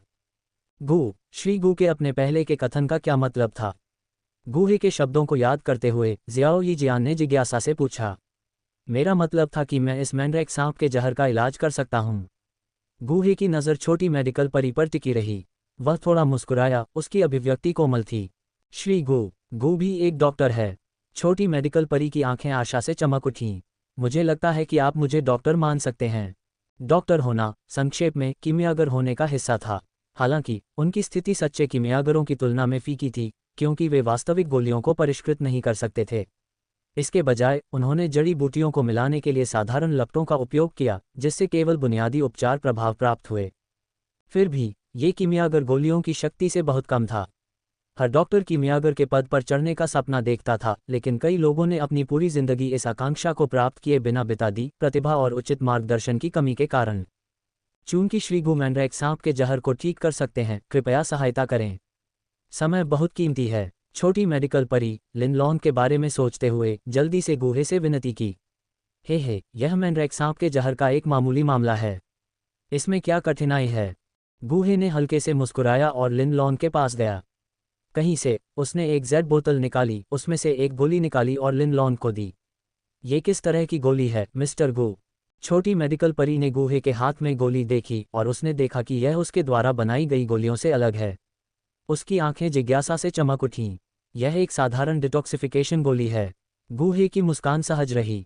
उसने अभी अभी लिनलॉन को दूसरी श्रेणी की गोली दी थी, डिटॉक्सिफिकेशन गोली। छठी कक्षा के कीमियागर गूहे के लिए दूसरी श्रेणी की गोली वास्तव में असाधारण नहीं थी, बस एक साधारण डिटॉक्सिफिकेशन गोली। हैरान, छोटी मेडिकल परी ने सवाल किया कि क्या एक सामान्य डिटॉक्सिफिकेशन गोली वास्तव में मैंड्रेक सांप के जहर का प्रतिकार कर सकती है। उसने लिनलॉन को किसी भी बदलाव के लिए बारीकी से देखा। अगले ही पल उसकी आंखों में आश्चर्य झलक उठा। गोली लेने के बाद लिनलॉन का चेहरा फिर से काला पड़ गया, लेकिन धीरे धीरे अंधेरा कम हो गया। इससे लिनलॉन के शरीर में मैंड्रेक सांप के जहर का धीरे धीरे खत्म होने का संकेत मिला। यह जियो यी जियान की आंखें चौड़ी हो गईं, उसके होंठ थोड़े खुले और उसके चेहरे पर आश्चर्य का भाव था। मैंड्रेक सांप का जहर वास्तव में इस तरह बेअसर हो गया था। श्री गू के चिकित्सा कौशल वास्तव में आश्चर्यजनक हैं, है न? ये दृश्य देखकर मेडिसिन हॉल में सभी ने गूहे की प्रशंसा की। श्री गू ने मैंड्रेक सांप के जहर का सफलतापूर्वक मुकाबला किया था। थोड़ी देर बाद लिनलॉन का रंग सामान्य होने लगा। छोटी मेडिकल परी ने उसकी जांच की और मीठी मुस्कान के साथ कहा, उसके शरीर में सांप का जहर पूरी तरह से खत्म हो गया है। इसके बाद छोटी मेडिकल परी ने अपनी खूबसूरत आंखों से गूहे की ओर देखा और धीरे से मुस्कुराई। श्री गू की चमत्कारी गोली की बदौलत हम मैंड्रेक सांप के जहर का मुकाबला करने में सक्षम थे। 10,000 मेडिसिन हॉल की ओर से मैं श्री गू के प्रति अपना आभार व्यक्त करती हूँ। लिनलॉन, जो उसके मेडिसिन हॉल का एक मरीज था, अब गूहे द्वारा ठीक हो चुका था। छोटी मेडिकल परी ने अपना आभार व्यक्त करने के लिए खुद को मजबूर महसूस किया। यह महज एक दूसरी श्रेणी की गोली है, कोई खास बात नहीं। गूहे ने मुस्कुराते हुए इसे खारिज कर दिया।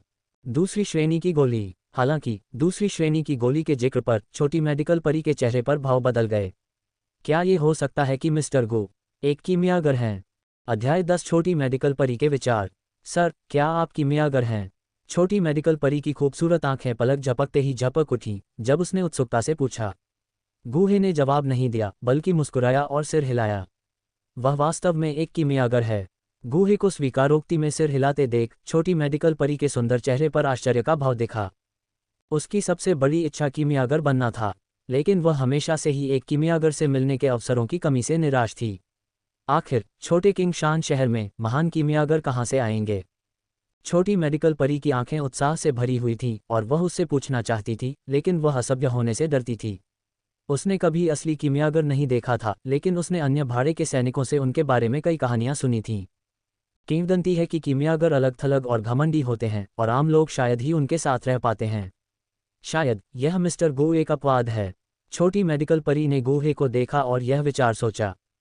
आखिरकार गूहे की स्पष्ट मुस्कान और सुंदर चेहरे को देखकर उसके करीब जाना वाकई आकर्षक था। ऐसा व्यक्ति अन्य किमियागरों से अलग होना चाहिए। गूहे और छोटी मेडिकल परी के बीच बातचीत सुनकर मेडिसिन हॉल के अन्य कर्मचारियों के चेहरे पर भी हैरानी के भाव दिखाई दिए। ये सज्जन वास्तव में एक किमियागर थे। लोगों ने गूहे को अपनी आंखों में श्रद्धा के साथ देखा। उनके दिलों में एक किमियागर की स्थिति बेहद महान थी और वह दूसरी श्रेणी की गोली भी निकाल सकता था, जिसका मतलब था कि यह सज्जन कम से कम दूसरी श्रेणी के किमियागर थे। ये सोचकर लोगों ने गूहे को विस्मय से देखा। बड़े भाई, बड़े भाई! तभी 10,000 मेडिसिन हॉल के बाहर कुछ चिल्लाने की आवाज़ें आईं। उनकी आवाज़ में दुख की झलक थी। तभी मेडिसिन हॉल के दरवाजे पर एक फटा हुआ व्यक्ति दिखाई दिया। ये लिनहू था, जो पहले ही निकल चुका था। इस समय लिनहू का खुरदुरा चेहरा दुख से भरा हुआ था। उसकी आंखें नम थीं। उसने अचानक खुद को लिन लॉन के शरीर पर जमीन पर फेंक दिया। बड़े भाई, मुझे माफ़ करना, मैं बेकार हूँ। 3 घंटे बीत चुके थे और लिनहू ने सोचा कि उसका बड़ा भाई जहर से मर गया है। जियाओ यी जियान ने अपने सुंदर चेहरे पर मुस्कान दिखाए और धीरे से कहा, तुम्हारा बड़ा भाई अब ठीक है। ये सुनकर लिनहू दंग रह गया। फिर उसने लिन लॉन के चेहरे को देखा, जो सामान्य हो गया था। उसकी आंखों में आश्चर्य था। मेरे बड़े भाई के सांप के जहर का समाधान हो गया है। लिनहू ने उत्साह से लिन लॉन की चोटों की जांच की। ये पुष्टि करने के बाद कि उसके बड़े भाई के सांप के जहर का समाधान हो गया है, वह जल्दी से छोटी मेडिकल परी के सामने घुटनों के बल बैठ गया और कृतज्ञतापूर्वक कहा, छोटी मेडिकल परी, मेरे बड़े भाई की जान बचाने के लिए धन्यवाद। मैं लिनहू आभारी हूँ। लिनलॉन्ग और लिनहू बचपन से ही अनाथ थे। दोनों भाई जीवित रहने के लिए एक दूसरे पर निर्भर थे। उनका भाईचारा बहुत गहरा था। लिनहू के दिल में अपने बड़े भाई की जान बचाना अपनी जान बचाने से अलग नहीं था। लिनहू को अचानक अपने सामने घुटने टेकते देख छोटी मेडिकल परी चौंक गई। फिर उसने अपने सुंदर चेहरे पर शर्मिंदगी का भाव दिखाया और जल्दी से समझाया, यह मैं नहीं थी जिसने तुम्हारे बड़े भाई को बचाया था, यह मिस्टर गू था। जैसे ही उसने कहा, छोटी मेडिकल परी ने अपने बगल में गूहे को देखा। मिस्टर गू! लिनहू दंग रह गया। उसने उलझन में गूहे को देखा। ये व्यक्ति किंग शानटाउन से नहीं लग रहा था। क्या ये वही था जिसने मेरे बड़े भाई को बचाया था? लिनहू को वहां अचंभित देखकर छोटी मेडिकल परी को डर लगा कि वह गूहे को नाराज कर देगा। उसने जल्दी से उसे याद दिलाया, मिस्टर गू एक किमियागर है। तुम्हारे बड़े भाई ने मिस्टर गू की गोली ली और मैंड्रेक सांप के जहर का समाधान करने में सक्षम था। किमियागर! ये सुनकर लिनहू का दिल कांप उठा। ये व्यक्ति वास्तव में किमियागर था। जब उसने प्रतिक्रिया की तो वह जल्दी से गूहे के सामने फिर से घुटनों के बल बैठ गया और सम्मानपूर्वक कहा, मेरे बड़े भाई की जान बचाने के लिए धन्यवाद। मैं लिनहू आभारी हूँ। गूहे ने हल्के से मुस्कुराते हुए कहा, इसकी चिंता मत करो। एक जीवन बचाना 7 स्तरीय शिवालय बनाने से बेहतर है। ये सिर्फ एक दूसरी श्रेणी की गोली है। इसे एक जीवन के बदले में लेना बहुत सार्थक है। गूहे के शब्दों को ध्यान से सुनते हुए छोटी मेडिकल परी की खूबसूरत आंखों में प्रशंसा की झलक दिखाई दी। उसने गूहे को सम्मान से देखा। ऐसा लग रहा था कि मिस्टर गू वाकई एक अच्छे इंसान थे। गूहे के आगमन ने छोटी मेडिकल परी की किमियागरों के बारे में पिछली समझ को पलट दिया। ऐसा लगता है कि किमियागर उतने अलग और दुर्गम नहीं है जितना कि किंवदंतियों में कहा जाता है। छोटी मेडिकल परी ने गूहे के सुरुचिपूर्ण और सहज रवैये को देखा और एक साहसिक विचार सोचा। मुझे आश्चर्य है कि क्या मैं उससे कीमिया सिखाने के लिए कह सकती हूँ। दूसरी श्रेणी की गोली! और गूहे के शब्दों को सुनकर लिनहू और भी हैरान हो गया। एक भाड़े के सैनिक के रूप में वह अक्सर कुछ व्यापारियों के साथ व्यवहार करता था। वह स्वाभाविक रूप से दूसरी श्रेणी की गोली के मूल्य को समझता था। ये सोचकर लिनहू गूहे के प्रति और भी अधिक आभारी था। श्री गू, मैं और मेरा भाई आपकी दयालुता को कभी नहीं भूलेंगे। यदि भविष्य में आपके पास कोई आदेश है तो हम वही करेंगे जो आप कहेंगे। गूहे ने अपने चेहरे पर एक असहाय भाव दिखाया। इस व्यक्ति का दिल अच्छा था। अगर उसकी कमजोरी न होती तो वह उसे अपने साथ ले जाने पर विचार करता। उसने मुस्कुराते हुए कहा, इसकी कोई ज़रूरत नहीं है। ये सिर्फ दूसरी श्रेणी की गोली है। बेहतर होगा कि आप अपने बड़े भाई को वापस ले जाएं और अच्छी तरह आराम करें। हाँ सर! ये सुनकर लिनहू दंग रह गया। फिर उसने गूहे को 3 बार प्रणाम किया। फिर उसने अपने बड़े भाई को गोद में उठाया और मेडिसिन हॉल से बाहर निकल गया। मिस्टर गो, वान याओ झाई से बाहर निकलने में मेरी मदद करने के लिए धन्यवाद। मुझे नहीं पता कि मैं मिस्टर गू को अंदर के कमरे में ले जाकर एक कप चाय पीने के लिए आमंत्रित कर सकता हूं या नहीं। लिनहू के जाने के बाद छोटी मेडिकल परी की आंखें चमक उठीं और उसने उसे आमंत्रित करने की पहल की। गूहे का यहाँ उद्देश्य जियाओ यी जियान के लिए था। वह स्वाभाविक रूप से मना नहीं करेगा। उसने मुस्कुराया और सिर हिलाया, ठीक है, मुझे थोड़ी प्यास लगी है। गूहे को सहमत होते देख छोटी मेडिकल परी की आंखों में खुशी की झलक दिखी। वह थोड़ा मुस्कुराए और सम्मानपूर्वक बोली, सर कृपया मेरे पीछे आइए। गूहे ने सिर हिलाया और फिर छोटी मेडिकल परी के पीछे वान याओ झाई के भीतरी कमरे में चला गया। भीतरी कमरे में प्रवेश करने के बाद छोटी मेडिकल परी ने जल्द ही सुगंधित चाय परोसी। मुझे आशा है कि अगर मैं पूछूं कि मिस्टर गू का किंग शान टाउन में आने का उद्देश्य क्या है तो आपको कोई आपत्ति नहीं होगी। शायद मैं मदद कर सकूं। शायद ये देखकर कि गूहे अधिक सहज था, छोटी मेडिकल परी ने हिम्मत जुटाई और पूछा, हे, मैं किंग शान टाउन में मुख्य रूप से आराम करने और कुछ आध्यात्मिक जड़ी बूटियां खोजने के लिए दानव जानवर पर्वत श्रृंखला में प्रवेश करने के लिए आया था। गूहे ने सुगंधित चाय का एक घूंट लिया और हल्के से मुस्कुराया। फिर मिस्टर गू कुछ समय के लिए किंग शान टाउन में रहेंगे। गूहे की बातें सुनकर छोटी मेडिकल परी का दिल तुरंत खुश हो गया। जब तक मिस्टर गू जल्दी नहीं चले जाते, इसका मतलब था कि एक मौका था। गूहे ने हल्के से सिर हिलाया। सर, मैं दानव जानवर पर्वत श्रृंखला के बाहरी क्षेत्र से काफ़ी परिचित हूँ। यदि आप आध्यात्मिक जड़ी बूटियों की तलाश कर रहे हैं तो मैं मदद कर सकता हूँ। छोटी मेडिकल परी की आंखें घूम गईं और उसने गूहे को सुझाव दिया। ओह, गूहे छोटी मेडिकल परी के करीब जाने का अवसर तलाश रहा था। उसका सुझाव बिल्कुल वही था जो वह चाहता था। उसने थोड़ी देर के लिए हिचकिचाहट का नाटक किया और फिर सिर हिलाया, तो मुझे तुम्हें परेशान करना होगा।